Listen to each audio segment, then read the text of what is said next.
What up, everybody? This is the Ultimate Patriots Dr. Football Podcast. I am your host, Dr. Dennis Tian, recording remote tonight from my real live medical office in Dedham, Massachusetts. Joining me, as always, the CEO of Hedge Better in Braintree, Mass., Justin Fine from the Hedge Better Studios there. How you doing, my man? What is going on? I am doing fantastic. How is everything with you? Oh, things are great, man. How about those 3-8 Patriots? Let that sink in for you, buddy, huh? I know. Well, you know what? I think unfortunately, we're kind of getting used to the losing records around here. That we are. And you know, if you really look at it, let's face it, and we're gonna get into this. They are well on their way to another 4 or 5 win season because at best, because you look at how their season ends. What do they got? 6 games left, I think it is. And those last 3 games, forget about it. Buffalo, Chargers, Buffalo, that's a tough stretch to end it. So, you know, for them to beat last year's win total, they're going to have to win 2 of those 3 games, most likely against Indy, Arizona, and Miami. And even that kind of sounds like a tall order. Yeah, it does. I think they got an uphill battle in all these games. But you know what the funny thing is? I can see them competing in all of them too. Yeah, I mean, I think Drake Maye makes them competitive against anyone. I think he's that kind of player. So you're right. Yeah, exactly. I think we can look forward to some good football games that we're gonna come out on the wrong side of. Which again, not something that we're unfamiliar with in New England the last few seasons. Unfortunately, well, we got a terrific roster of topics. We're going to take a deep dive on the New England Patriots, as we always do on this podcast. We're going to give you approximately 1 good hour or so on the Pats. And of course, the always exciting non-football topic of the week, which will be the Jake Paul, Mike Tyson fight from Friday night, which I know you watch, and I can't wait to get into that, Justin. But let's kick it off with the kickoff. That is the opening take to set the table for the podcast. And I'm just going to throw it right out there like I always do. Pats are 3-8 right now, and I am not making excuses for them, Justin. People can say it's the first year of Gerard Mayo. It's the first year of Wolf. They got a rookie quarterback. If people want to do that, that is A-okay. I am not on board with that. And I am not on board on that because I will objectively say this through 11 games. I'm 100% confident about this. This team did not have to be this bad of a team this year. Agreed.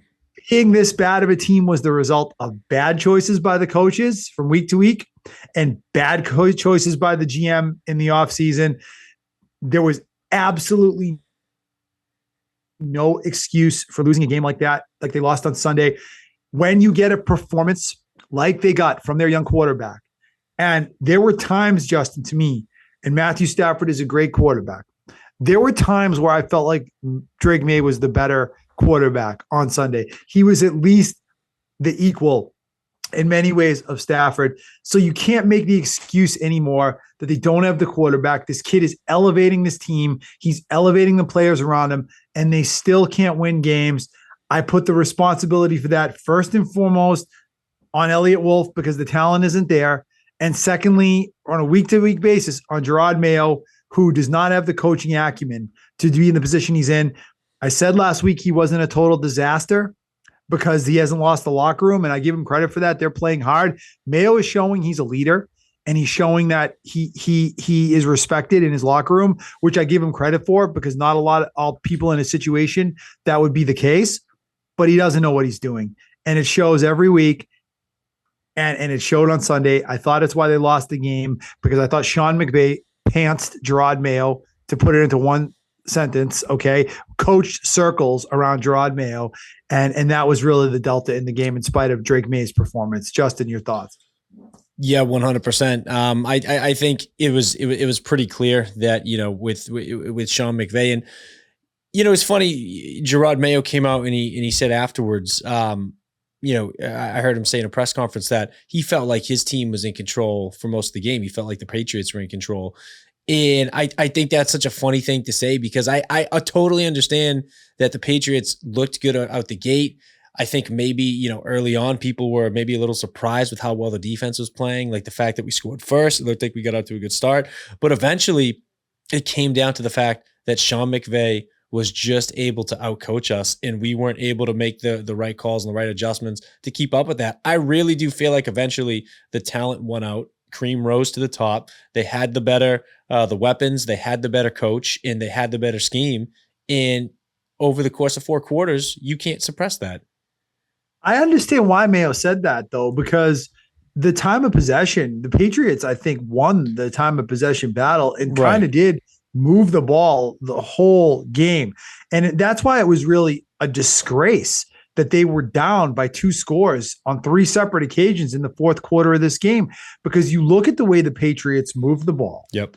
And you look at the way they controlled the clock, and you're like, how are they down by 2 scores right now? And it really did come down to just a couple big plays where I think Sean McVay showed that he was the superior coach, the superior scheme, and that was the difference to me. Well, I think not only did you hit the nail on the head of it, when you talk about the better coach and the better scheme, but big plays, right? The Rams made a couple of big plays thanks to their big time playmakers that the Patriots just don't have. Again, you don't have a Cooper Kupp. You don't have a guy who's capable at any point of breaking off a 40, 50-yard touchdown like he is and like he did. Yeah, absolutely. But I think, Justin, that you have to talk about the coaching if you're going to bring up that play, because I mean, what was that decision? And I said it at the time, that was a terrible decision to go with a 0 blitz there. It's 2nd and 9 early in the 3rd quarter. You just caught a huge break with the missed field goal before halftime. You're in the game. You don't need to swing for the fences. You need to get a stop, get the ball back into the hands of your young quarterback. They should have scored more than 10 points in that first half. They really should have, the way they moved the ball. You'd been moving the ball with ease the whole game. You don't need to gamble on defense. You need to get a stop and then get the ball back to your quarterback. I thought that was a terrible decision on the 0 blitz, a terrible decision. And McVay, I mean, come on, he must have been snickering at him. Yeah, totally. I mean, they just, they shot themselves in the foot, both with some of their play calling, and I think, again, penalties. I mean, some unfortunate penalties. I'm trying to remember if it was the first half, into the first half or the beginning of the second half, but the Patriots were threatening in the Rams in Rams territory, and instead of having a completion to Hunter Henry that would have set him up at first down inside the red zone, holding penalty pushed him back. They wind up punting, right? They don't even get a field goal out of that drive. Rams take that possession and go score a touchdown, right? So it's just I'll go so far as to say, Justin, that was the turning point in the game. Exactly. I agree with you 100%. Right there. That was the second drive of the game. Yeah. Okay. There you go. Yeah, I agree with you 100%.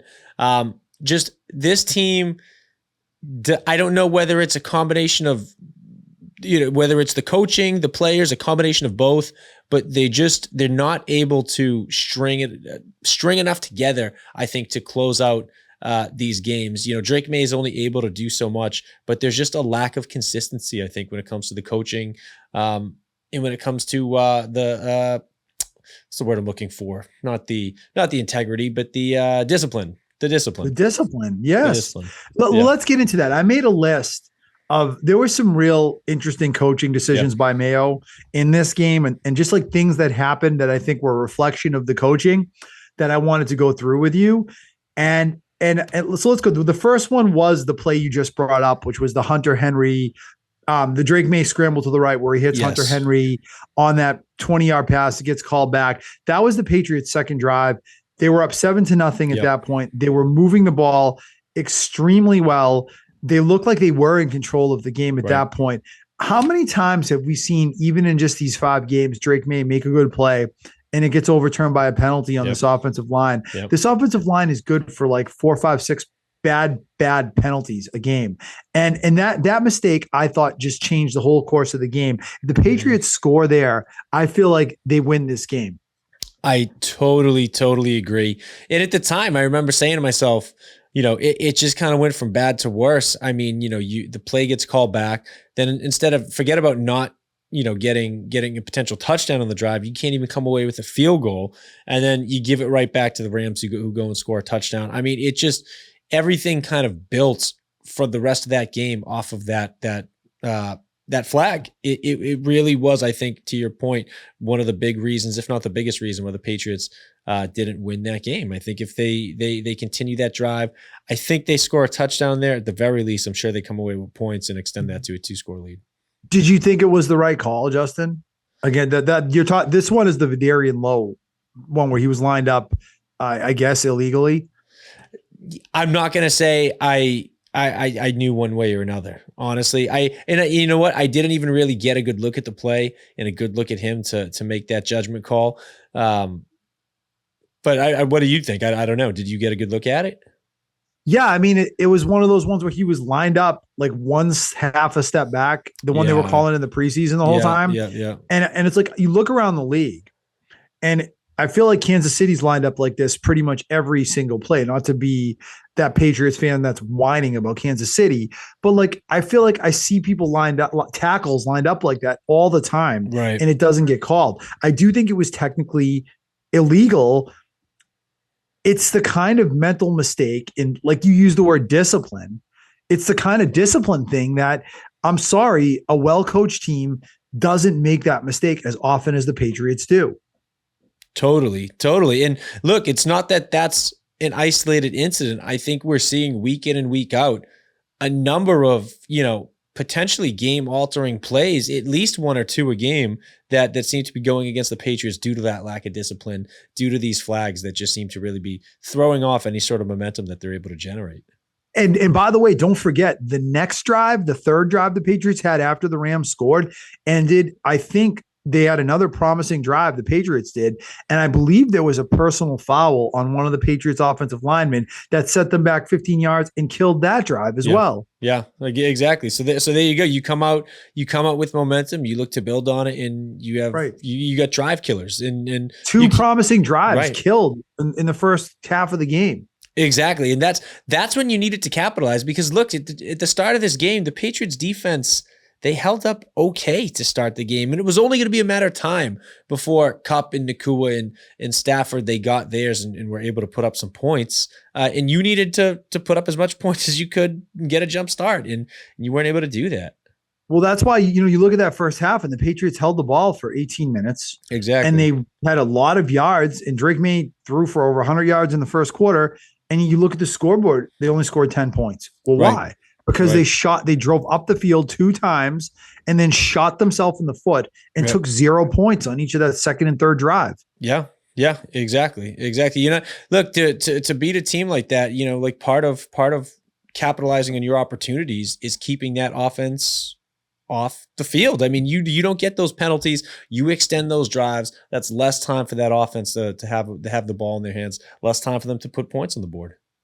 What did you think, Justin, about the decision to punt from the Patriots 37 instead of kicking a field goal? That was another one in the second quarter. Yeah, I didn't really get that. I was a little taken back. I know Sly doesn't have the biggest leg, but if you can't kick a 52-yard field goal in the NFL reliably, especially at home, I'm sorry. I mean, what I heard somebody say that it might have been particularly windy that day. You were at the stadium, right? Yeah, it was windy. It was very windy. It was one of those days where the wind didn't have any one specific direction. And in fairness to Mayo, McVay passed on a chance to kick a 54-yard kick that would have iced the game in the fourth quarter in the exact same direction of the stadium. So, that one, I know a lot of people are upset about that one. To me personally, that one didn't really bother me. But I think that if I'm not mistaken, I believe that was the drive that was the drive that ended in the personal foul penalty that they got knocked back on. So that to me is more the problem in my book. Right. Exactly. All right. What about we talked a little bit about that zero blitz, Justin. Any more thoughts that was coming out second play of the half, or third play of the second half, coming out and just putting all your chips on the table there for Gerard Mayo? Any thoughts on that decision?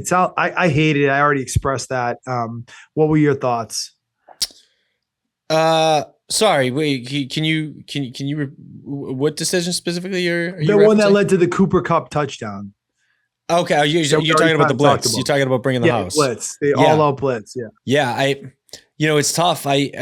You hope that you have the secondary. Guys like guys that can back you up if you're going to bring the house. And sometimes you got to get pressure on a guy like Stafford, make him get rid of the ball. But I don't know. You can't leave a guy like Cooper Cup in one-on-one coverage with no help. I mean, he got that ball and there was nobody in between him and the end zone, not even anybody in sight. And he was straight mocking the Patriots. He held up the 0 as he was gliding into the end zone. Yeah, exactly. That was, and you know what? It was a perfect little move and a perfect little route by him because he took the inside leverage. He had the guy in his hip and he knew that there was nobody in between him and the end zone. And boom, he caught it and it was a foot race at that point. And you know what? Again, a big play by a big playmaker, something this organization hasn't had in a long time. All right, I want to take you to the fourth quarter. Pats are down, I believe, 21-10 at this point, and they are driving, and they are facing a 4th and 2 from the 2. Horrible play calling, by the way, that got them in that. They had 1st and goal at the 6. Right. They threw a pass on 1st down, and then they ran it twice on 2nd and 3rd down. Hated the play calling. They decided to kick a field goal on 4th and 2 from the 2. Justin, your thoughts about that decision? Again, I did 21-13 at that point. Look, if there was ever an opportunity to play some situational football and say, I have a young quarterback and a young team that needs to develop. And when I get these opportunities to roll the dice and give them some situational experience, why not do it? What do the Patriots have to lose this season from rolling the dice in that situation and giving themselves some valuable experience, giving Drake Maye some valuable experience? We talked about that before. I mean, they still wind up losing the game anyway. So you can't say like it wound up being the right call to be conservative there. I think when in doubt for the rest of this season, you're not making the playoffs. You're not saving the postseason at this point. It's all about development. I think you have to take advantage of these situations when you get them. Well, here's the thing. All right. He got booed out of the stadium. I'm sure you heard it on television. Yeah. It was not a popular decision. Right. At the time, I agreed with the decision to kick the field goal at the time because I felt like you have to make it a 1-score game. You're trying to come back from behind. You can't pass up the opportunity late in the game to make it a 1-score game. So I didn't hate the decision at the time. But the more I thought about it, I understand why people had a problem with it for the reason you just said. What do they have to lose? Right.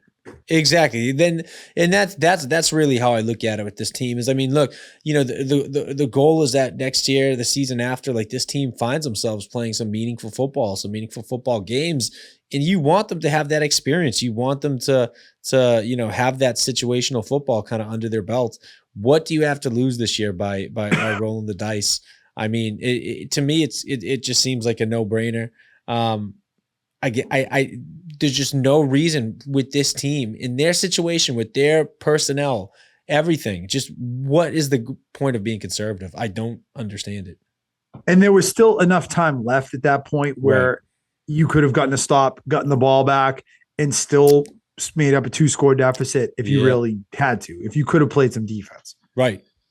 Exactly. So what about this one, Justin? What about this one? The decision they're down 28-13. They have an awesome touchdown drive that ends in the Vidarian Lowe touchdown catch.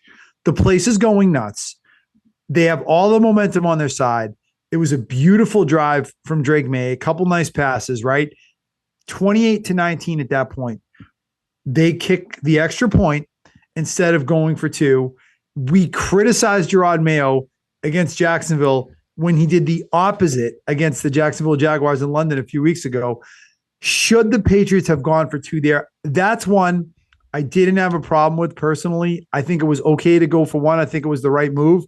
It's just you got to kick the damn kick. and not get a friggin' extra point blocked. Exactly. I'd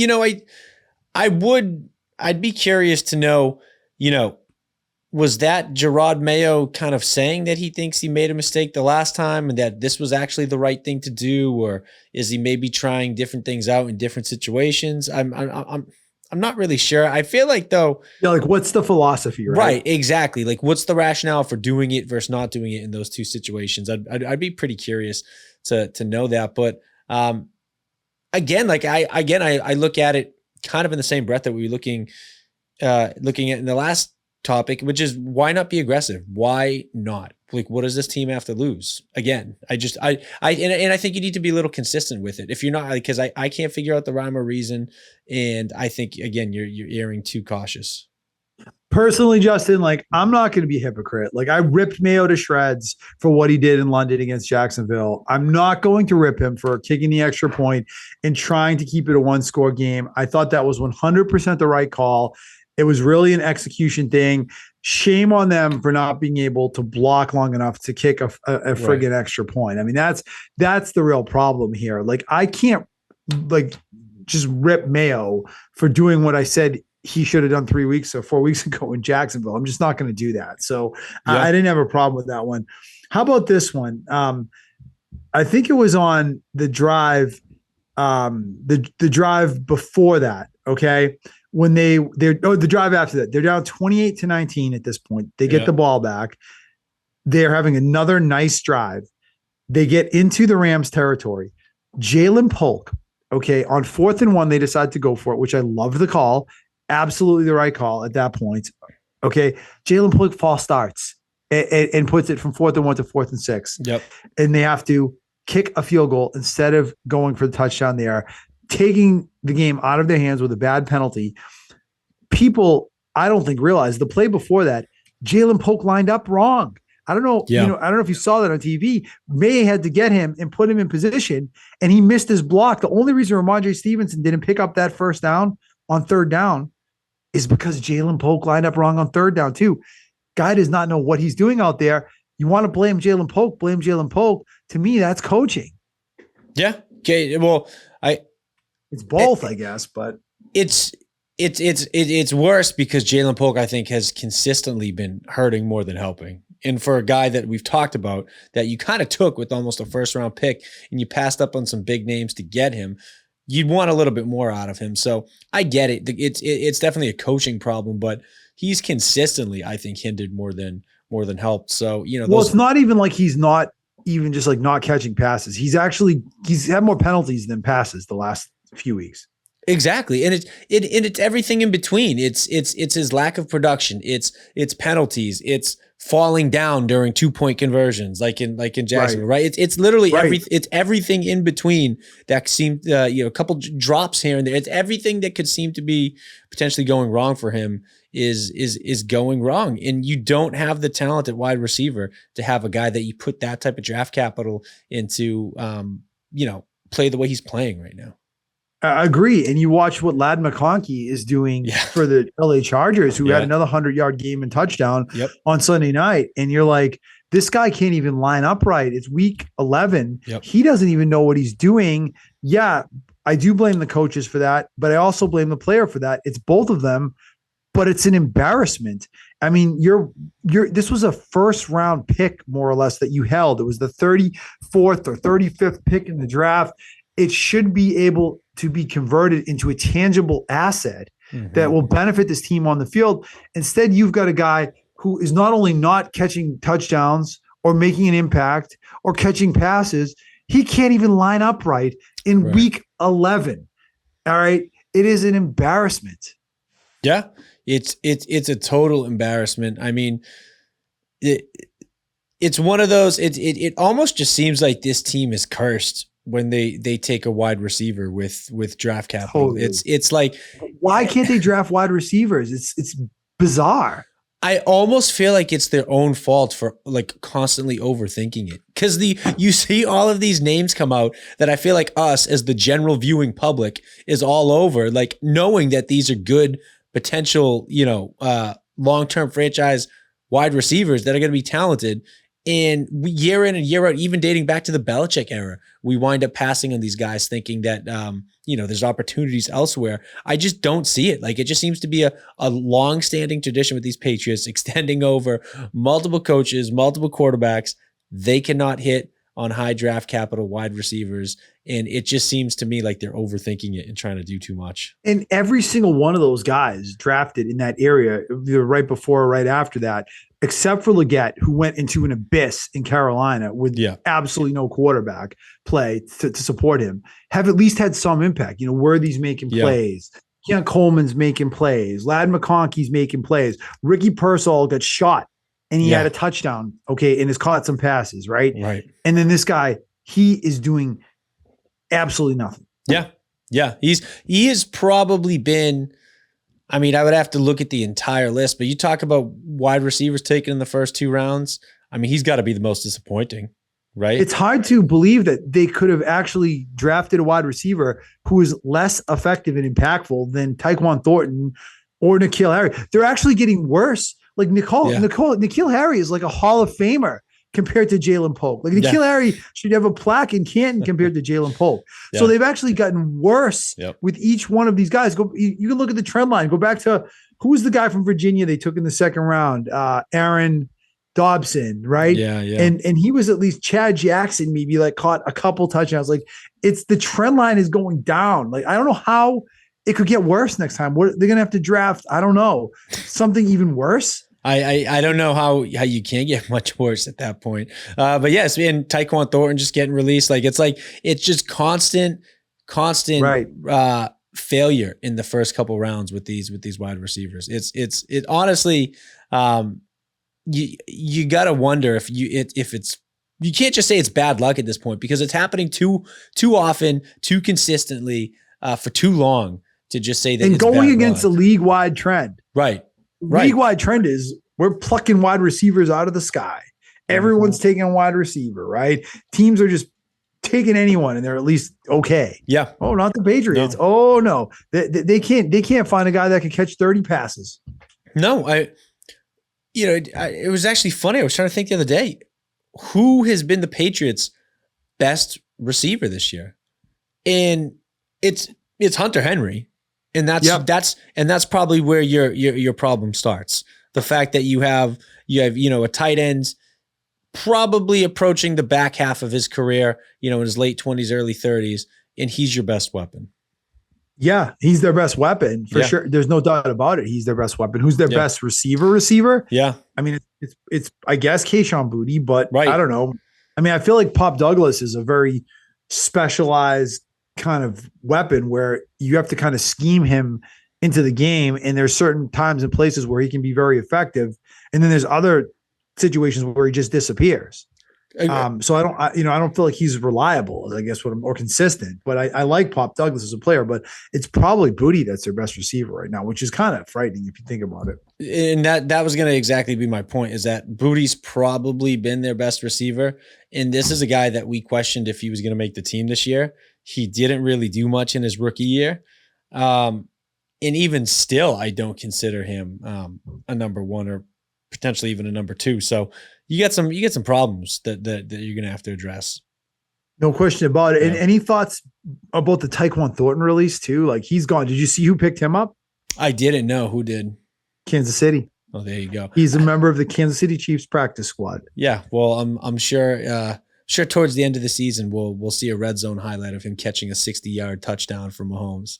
I agree with that. And I don't know if you noticed, both Lil Jordan Humphreys and Jonnu Smith scored yesterday or Sunday. Yeah. They both scored touchdowns. Nelson Aguiar has had a good year in Baltimore. Yeah. So I'm just waiting for Tyquan Thornton to end up somewhere else and show he's not as bad as he was. Yeah, he'll be serviceable, a serviceable member of the rotation at Kansas City. Right. Exactly. All right. What else? And then one other one I want to bring up, and I think this ties into a little bit the play calling down the stretch, right? Yeah. In some ways, I thought Alex Van Pelt called a good game. I think, frankly, I don't think Van Pelt is a bad coach. I really don't. It's the lack of play calling experience in the context of who the head coach is that's the problem. But let's be honest. If you're looking at the Patriots like leadership triumvirate, which is Covington, Van Pelt, and Mayo, Yeah. Van Pelt is the only one that's like remotely qualified to be in the job he's in. Okay, he never called plays before. At least he's been an offensive coordinator before. Yep. So I think he's getting better. I think he's been okay, not great, but okay. I think he deserves credit for Maye's development, but the conservative play calling at times this year has been bad. And in the second half, I thought it cost them. It feels like they're afraid to put the ball in Maye's hands. I think they got to just let it rip with Drake Maye a little bit and accept the fact he's going to make some mistakes and bad plays because he really is their only hope. And I do feel like if they had been a little more aggressive with him, especially in the second half, I mean, how many times they run the ball on first down? I think that might have won this game if they were more aggressive with the play calling. Yeah, I agree. I think for the rest of this season, you need to be in aggressive teaching development mode. Like there's just no reason. You are almost mathematically eliminated, right? If not, you will be in a week or two. There's just no reason to hold anything back.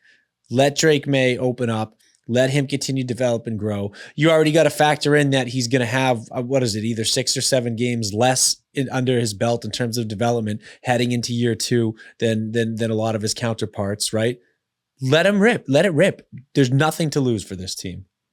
Absolutely. But do you think Van Pelt is going to do that? Because what have we seen from him so far this year, Justin, that makes you think that he is the kind of offensive coordinator that's going to let him rip, or Mayo for that matter? Like they've proven to be, I think, relatively conservative on both sides of the ball, generally speaking. Zero blitz this weekend notwithstanding, right? And I think that I have a hard time. I mean, AVP, I don't know. This is kind of his modus operandi. This is what he was in Cleveland. It's what he's been before. I don't know if he's the kind of coordinator that's going to let Mayo just kind of let it rip. To be honest, when you were first saying that I was almost thinking that Mayo was a bigger hindrance in that than Van Pelt. That is kind of my thinking. So yeah, I think, look, like Mayo waited, 7 games to give Drake Maye a chance to start. And now we all know that he probably should have been out there in week 1. It's like, is that the type of mentality or the type of coaching that's going to err on the side of just saying, hey, screw it, let the guy go out there and let it fly? But do you think that was Mayo's decision? Do you think Mayo would have started him in week 1 if it was totally up to him? I guess we'll never know. I tend to think he might have still started Brissett week 1. I mean, we'll never know, but I think Mayo got a lot. He can say it's his decision. I think there was a lot of internal pressure for him to not play Maye. And I think it was the wrong decision. Clearly at this point, like this team and this season would have been a much better place if Drake Maye had been the quarterback from the beginning. I think we know that now, from what we've seen from him in only 5 or 6 games. The funny thing, Justin, about Alex Van Pelt is that, and this is a terrible situation, and it's why part of me thinks the Patriots already kind of blew this rebuild in some ways. And I know that sounds crazy because it's still starting, but you really hate to have to transition to a new offensive coordinator in the second year of a quarterback's career, but they're kind of stuck in a rock and a hard place with Van Pelt, where I don't know if we're seeing from him that he really is the kind of innovator and the kind of guy you need in today's NFL, especially when you've got an asset like Drake Maye. But, at the same time, do you want to have Drake Maye learning a whole new system already and be one of those quarterbacks in year 3 where they're saying, oh, he's already had 2 new systems in 3 years. Oh, he's been 4 systems in 6 years. Is that what you want for his career? So the Patriots painted themselves into that corner with this AVP hire. All that said, even though he's probably the most likely to get fired of this coaching staff next year, he's actually the most qualified of the 3 of them. And I think he is probably a mediocre to maybe sub-mediocre offensive coordinator. And in a way that actually might make him their best coach. Yeah. And, I think when it comes to AVP, like next year, to your point, right? Like I don't want Drake Maye to have to go through 2 or 3 coordinators in 2 or 3 years. I mean, I think that's a recipe for disaster. I can't point to too many situations coming into the league where that's proven okay and beneficial for a rookie quarterback, right? I think the next step, logically is now you got to get weapons, right? You're pretty sure that you have the quarterback that you're going to be building around, right? Get him some weapons, get him some talent, and then see what that combination of talent can do with his coaching. If you have the talent, right? If you have the weapons, you have the quarterback, you know the talent is there, and you still aren't producing or hitting that level on offense, then it's a very clear, I think, in necessary, cut and replace with Van Pelt. But while Drake Maye is still out there, with an average offensive line throwing to subpar weapons, I just don't think you can fully get rid of him. So you think they should bring AVP back? I think they should bring him back for year 2 with obviously a much upgraded personnel. I think they need better weapons on offense, and I think they got to bring him back, give him a chance. I think we can agree that this is the way it's trending. Like right. It's trending towards AVP coming back. Right. And that's probably means a good thing. It means May is developing. Yeah. And I mean, look, it's a tough call, but I agree with you. Like, I think, and when we talk about even Mayo and we talk about AVP and we talk about Covington, and the coaching hasn't been good. I especially think Mayo and Covington actually have been worse than Van Pelt, even though I'm not a huge Van Pelt guy. I think he's been better than Mayo and Covington. We can't forget how bad the talent is. And when you talk about making chicken salad out of chicken crap, right? And that's what all three of these guys are trying to do. Like, let's not pretend to ourselves that this is a good roster. It's not. They have a good young quarterback who's elevating them, and a lot of holes, and have had a lot of injuries.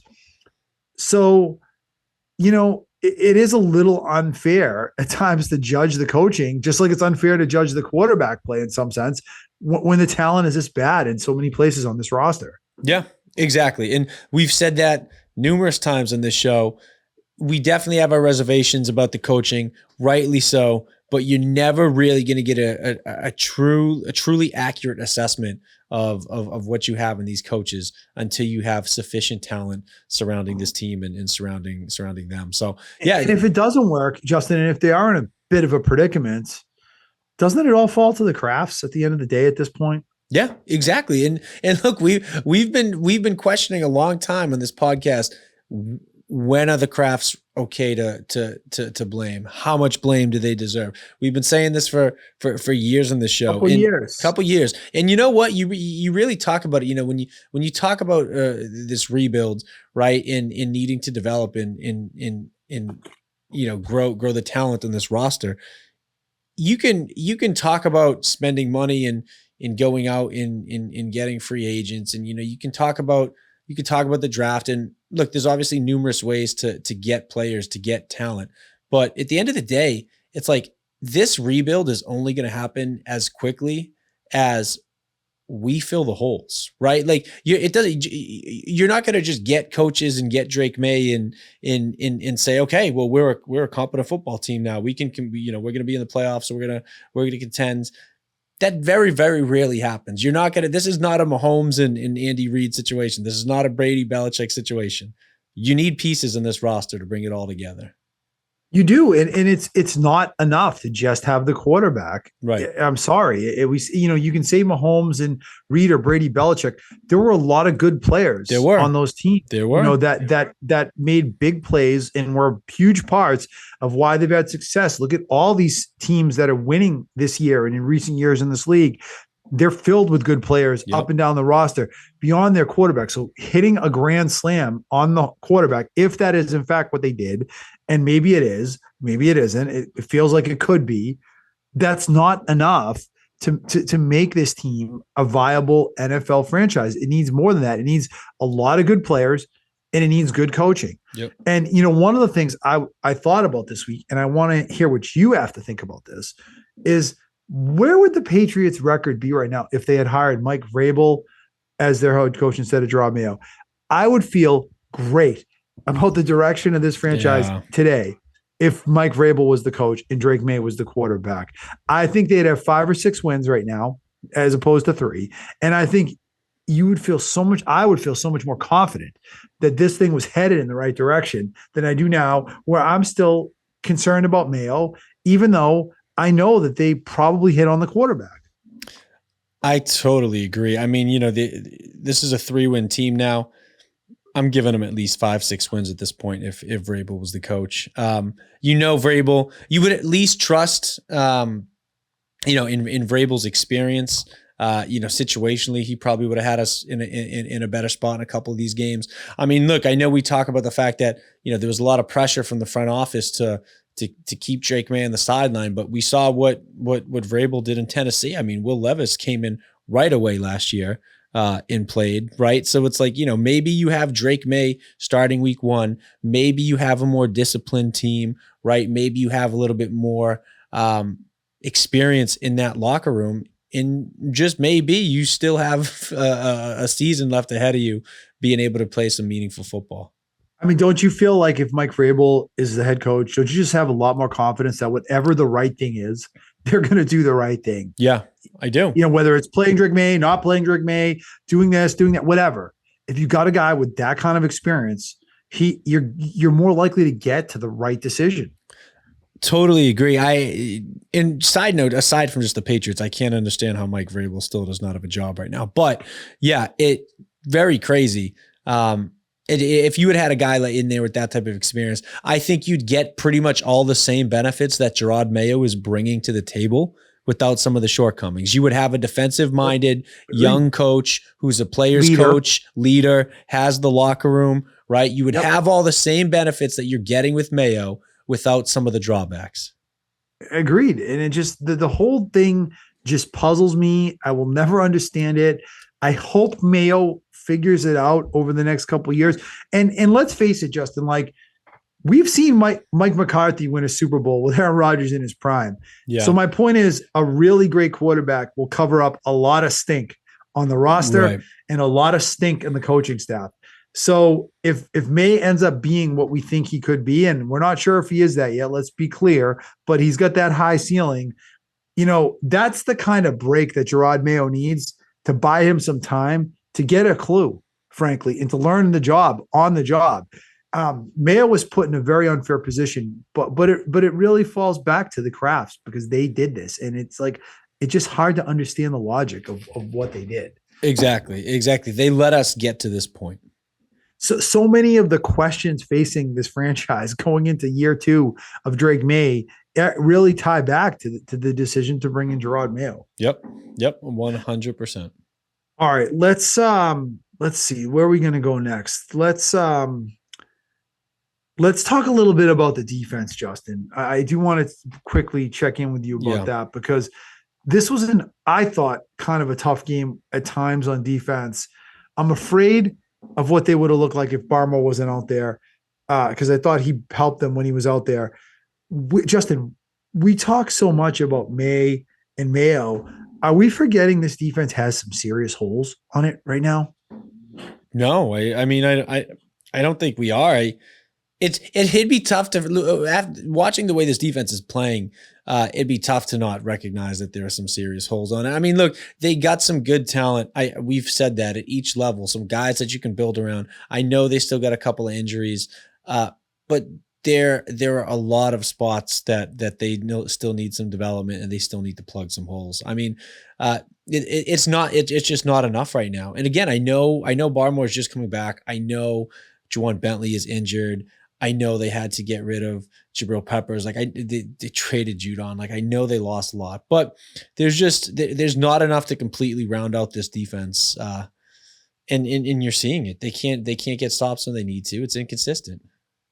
Yeah, and they're not making turnovers. Where's the playmaking? Like again, how important or impactful would a turnover have been in a game like Sunday? Yeah, where that could, I was waiting for someone to make a play. And it never came. And I think that's 2 weeks in a row without a turnover. It feels like they're just not making those big plays that we've seen from this defense at times in the past. Yeah, totally. I mean, you got a defense like this. I mean, they clearly are not a just stop them all, just put up a wall type of defense. So you're going to need to get lucky and force a couple of turnovers here and there. You don't do that, you make it really tough on yourself. Absolutely. let's talk, Justin, a little bit about the quarterback's performance on Sunday, because I do have some thoughts about that we kind of haven't got into yet. Drake Maye was terrific at times on Sunday, but I'm not going to lie. I'm a little concerned about the turnovers, and I'm not as concerned about the interceptions because I think they're to some extent expected because, he's a rookie, and let's face it, the team sucks and he doesn't get much protection.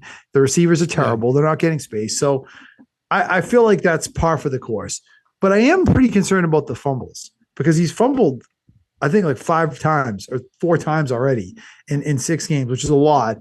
And as much as he's showing tremendous upside, a part of me still is not 100% sold that he's going to be the guy yet. And it's really because he's turning the ball over and they're still not winning these close games. Yeah. Yeah. I mean, the second part, winning the close games, I think you got to take that with a grain of salt because I think without him, they wouldn't even be close games where you have a chance to win. That's true. Right. But the fumbling is a little bit more concerning because, like you said, with interceptions, you can chalk a lot of that up to being a rookie and learning and developing and growing in the league. But fumbling almost seems to be like a mental thing, right? It just seems to be like your head's not in it. Like you're taking your mind off ball security. You got the nerves. I don't know what it is, but fumbling to me is just a very different issue than throwing an interception. So I do agree with that. Hopefully it is still just the fact that he's a rookie and he's making a couple dumb mistakes. But it's definitely a little bit more concerning. I totally agree where you're coming with that. I'm not super concerned, but I am, it does pique my interest. If you projected Drake Maye's numbers now over 17 game season, right? Yeah. You would have a 44,000 plus yard passing season. Yeah. A 30 plus yard touchdown season, which is great. Yeah. And then 20 interceptions in like maybe 10 or 11 fumbles. Yeah. Kind of crazy. Yeah. You're starting to hit that Jameis Winston territory at that point. Right. And like Maye is a home run hitter. And the thing that concerns me a little about it is that he was like this in college. This is what he was at UNC. He was a home run hitter at UNC. He turned the ball over a lot at UNC. So I need to see that part of his game not go away completely because that's not how it works, but diminish over the next few years. Now, if I'm going to reassure myself a little, look at Josh Allen or Pat Mahomes. Yeah. And they've had times in their career where they've turned the ball over a ton and look where they are. Yeah. I look at Drake Maye and I say, what's going to help him the most is getting weapons and a better O-line, right? Like that's going to be the best way you help him reduce his interceptions and Agreed. fumbles. 100% agree with you. You know what 100%. I mean? So that's number one. Obviously part of that is just going to be his own personal growth and development, both physically and mentally. But I think until he's at the point where he is sufficiently protected and he's throwing to NFL quality wide receivers, playmaking, difference-making receivers, it's tough to sit here and contradict him because he's already going above and beyond what he should have to be doing. Agreed. I agree with that. And it's an area of concern, but I'm not totally pushing the panic button because, as you alluded to, this team sucks. And just to give the perfect example from Sunday's game, right?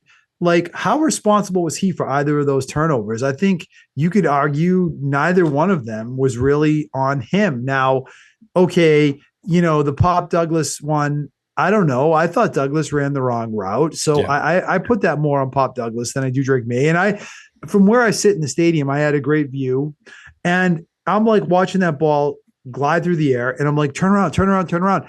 If Pop Douglas had just turned around, that would have been a huge play at a huge moment in the game. Let's not forget it was 3rd and 13. They needed to take a chance at that point. So that one, I really put more on the receiver. The fumble, again, he had like a second to throw the ball. How can you blame him for that? So to your point, right? Yeah, exactly. That's just step one. Even if Drake Maye doesn't improve an ounce on his own. You get him a better O-line, you get him some better weapons, those numbers are going to go down naturally. Yeah, I think that's part of it, but it is an area of concern. Like if this doesn't improve, now I want to go to some of the positive, because there was an article on ESPN.com today, and if you have ESPN Plus, you can read it. If you don't, I'm gonna just barf out the stats here for those that can't get behind the paywall. But I was actually kind of taken aback by how good Maye has been with some of these advanced stats. And I don't know if you're aware of this. He leads the NFL in having the lowest inaccurate throw percentage since he's been the Patriots starter at 9.9%. His accuracy has been elite since he's come in. I was surprised by that. Yeah, well, I mean, it's funny because I didn't know that, but just after passing the eye test, it doesn't shock me. I mean, he's been a pretty accurate quarterback. He was throwing darts on Sunday. Yeah, and I think we've kind of seen that since he came in. He's shown that ability to thread the needle.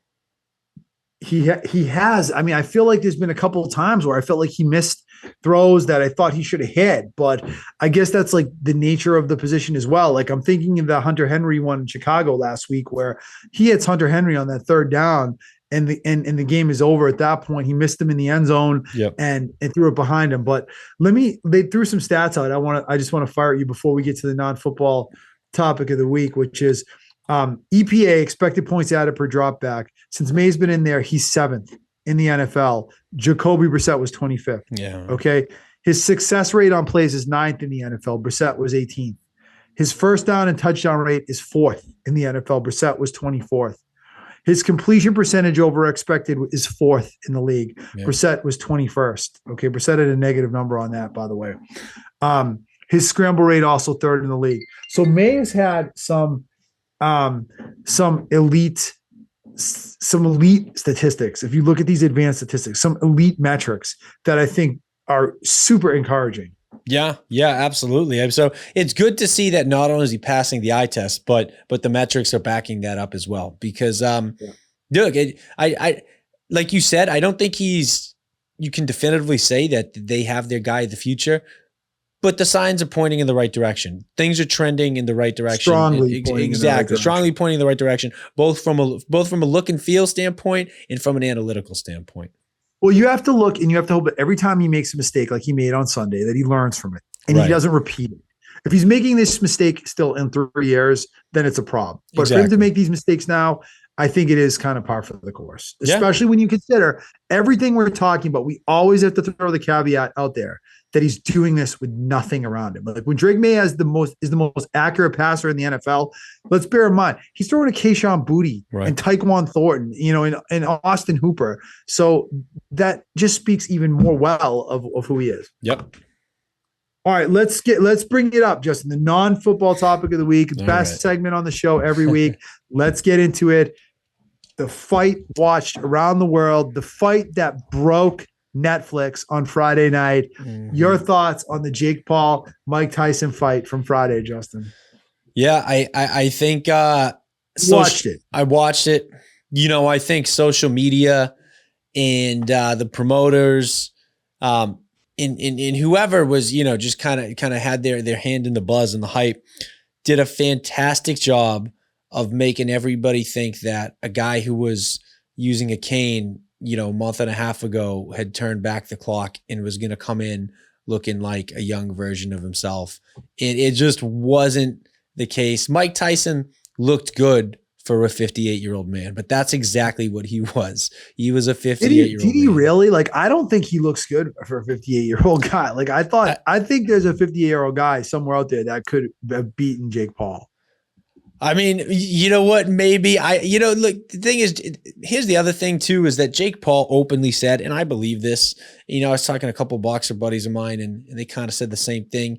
Jake Paul could have killed him, right? Like Jake Paul held up. Like he didn't want to hurt Tyson. Like if he went hard, he could have done some damage.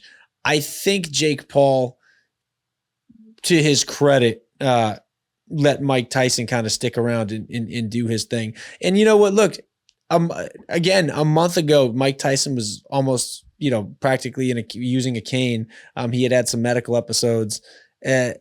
I just don't understand why we all thought he was going to come in and all of a sudden turn the clocks back. But that was the hype. That was how it was billed, and it just clearly was not the case. I mean, he looked like an old man. I thought Tyson actually looked really good in the first two rounds. Yes. And I thought the judge scored Tyson as the winner for the first 2 rounds. And I thought Tyson looked quick and did look good. Yep. But his endurance and his conditioning, which, let's face it, Mike Tyson has lived hard. Yeah. Like, this is no 58-year-old guy that's like doing Ironman triathlons and eating like organic celery sticks. Like, we're talking Mike Tyson. Like, he's ripping drugs. He's chasing women. He's drinking, and he's lived. Like, Mike Tyson has lived. Yeah. So it shouldn't be surprising that he just, completely got gassed after 2 rounds. There were times in those first 2 rounds where he showed flashes of Kid Dynamite, of the Mike Tyson of the 80s, but he just couldn't sustain that. And you're right. For the last 6 rounds of that fight, both Tyson was very defensive, and Paul probably did kind of lay off him a little bit. Yeah. Yeah. It was definitely a disappointment. Thank God we didn't have to pay for it. But I will say, aside from the fight, what's up with Netflix? Every time Netflix has done a live streaming event, totally, they've dropped the ball completely. For like a company that's that big, in trying to do that much, you should be able to stream an event. Like, that was ridiculous. Do you have regular cable, Justin, or no? Do you all streaming? All streaming. I hate all the streaming. I will never get rid of cable, and that is the perfect example of why. Yeah. It sucks. Like, the spinning wheel, right? And you're just like, I had to log in, log out, and log back in like 10 times before I could watch the fight. And it's just infuriating. And I'm sorry, if that fight was on cable, that does not happen. Yeah, no, I totally agree. I didn't even get to watch it on Netflix. I had to watch a TikToker stream of it. Oh shit! Really? That was that was the only way I was able to watch it. I had friends texting me. None of their Netflix would work, and I started the night out for the fight at a bar. The bar couldn't get it to work. It was just massive problems across the board for everybody. And you don't expect to have those issues from a company like Netflix. So not only was the fight itself awful, but the production in the stream itself was awful. Really hope they get that figured out moving forward. And you know what? All this said, like, the production was awful. Tyson wasn't up to the challenge. Right. Blah blah blah. Evander Holyfield looked like a zombie in the pre fight show. Whatever. All the bad things. Right. It was still great entertainment. Yeah. It was great theater. Yeah. And it made me realize how much I miss big time boxing, because when I was a kid, boxing was a huge thing, I think, in this country at one point. And I kind of caught the tail end of that with like the late 80s, early 90s. Yeah. And mid 90s, it kind of went away. And it made me realize how much I miss big time boxing. It was great to have that kind of big time event again. It is. And you know what? As much as people kind of rag on some of these celebrity fights and how it's watering down the sport, I will say some of these big celebrity fights are the only ones worth actually getting excited about, in getting hyped about. So I hope it actually winds up reviving the sport a little bit, and we're able to see some of these new superstars creating some hype, because I totally agree. A good boxing match is just classic, and they're just too and far in between today. It seems like it's all been reduced to this celebrity stuff. After the fight, Justin, Paul said that he could beat Mike Tyson in his prime. That is probably the most ridiculous, laughable thing I've ever heard in my life. Like, Mike Tyson in his prime, his like late 80s prime, would have literally turned him into mincemeat and spit him out. Yeah, that's the definition of clickbait. I mean, that's a YouTuber and TikToker knowing how to get YouTube and videos and TikTok videos made about yeah, right. There you go. That's exactly right. Yeah. All right, man. Any other thoughts on this fight? No. I think that wraps it up. I'm looking forward to Jake Paul versus who's the Ultimate Fighter guy? Conor McDavid, is that it? Conor, what's his name? McGregor? Conor McGregor, yeah. That's what they're saying is going to be the next big one. Huh. Well, you know what? We're all going to watch it, right? We're all going to watch it. Great theater. Yeah, exactly. It's great theater. Exactly. Awesome, man. All right, let's before we wrap it up, Justin, and move to the Around the League podcast, let's just take a quick look at this game next week with the Dolphins. The Patriots have had a house of horrors in Miami over the last few years. They cannot seem to beat that team either in Foxborough or down there. Let me say this. I'm calling it again. I like the Patriots with 7, and I think I like them to win this game. I think that Miami team has a lot of problems. I don't think they're a great team. Drake Maye, I think you could argue, is the better quarterback at this point. I know Tua has the better weapons, fine. I feel like Maye is going to keep them in a lot of these games just by being who he is. And if he can just not turn the ball over 3 times or 2 times, I mean, maybe he does 1, but if he can just limit the turnovers and be himself, make Drake Maye plays, I think they can win this game. Yeah, I think they can win too. I mean, if you ask me, gun to my head, who am I taking? I probably take Miami just because I can't remember the last time this team's beaten Miami.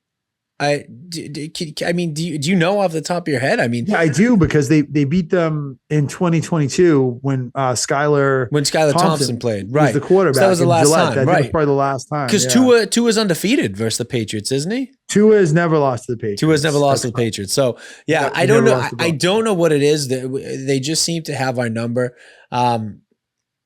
In their it's a couple things, but the biggest thing is it's a quarterback-driven league, and the Patriots haven't had a quarterback of really a good quarterback since 2019. True, and we also haven't had a defense that can stop a healthy Tyreek and Waddle when Tua's clicking. So that's definitely going to be part. But I think this cornerback. I mean, we saw Christian Gonzalez, the way he matched up against Tyreek last year. Yeah, and Jonathan Jones and Marcus Jones is very quietly having a terrific season as a cornerback. So, I mean, look, this team might not match up so bad with them anymore. No, I think the Patriots are going to keep it competitive. I think it's going to turn into a little bit of a shootout. And I really don't hate taking the Patriots to win the game. I love taking them with the 7 points. We'll see. I'm still going to give the Dolphins a slight advantage, but I'm all over the Patriots with the points, and money line wouldn't shock me. Let's say that. Yeah, I'll probably take the 7. I like the Patriots to win, but if I'm going to put my money where my mouth is, it's probably going to be with the 7. Right. But I totally would. I think the Patriots have a real chance to win this game. And I am looking at the forecast. It's going to be 75 and sunny in Miami on Sunday, and I think that's a big factor too this time of year, because it's been warm up here, but when they get those like 95-degree days in November and December down south, which sometimes they do get. And there's no way a team from the north can go down there and be conditioned for that. So that's not going to be the case on Sunday. It's going to be reasonably warm, much different from what we've had at times in the last few weeks. I think that serves the Patriots' advantage. Yeah. I think it's going to be a big Hunter Henry game. I don't know why, but I'm calling it. I could look for a Hunter Henry 2-touchdown game coming this weekend. I would love that, Justin. I'm putting him on. I'm going to do a daily fantasy team with my son, and I'm going to pick Hunter Henry because you said that. There you go. All right. So don't want to disappoint my son. That's your fault. He said, "I can't disappoint my godson." No, don't. Yeah, let's go, exactly. Hunter Henry.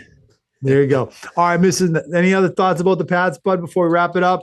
No, I think. I think that's it. Last thing I'll say is, look, like I said earlier in the podcast, keep aggressive, take advantage of these situations coming up, use the rest of the season for development. And at the very least, it's going to give us a more exciting product in the field when we know that we don't have much meaningful football left. Yeah, exactly. And I want to see Drake Maye tighten up his game a little and win a few games. That's really what I'm looking for in these last 6 games. Yeah. And I'd love to see them steal a game against Buffalo or the Chargers, a team they have no business beating. Agreed. Just because Drake Maye puts them in position to win a game like that. Totally agree.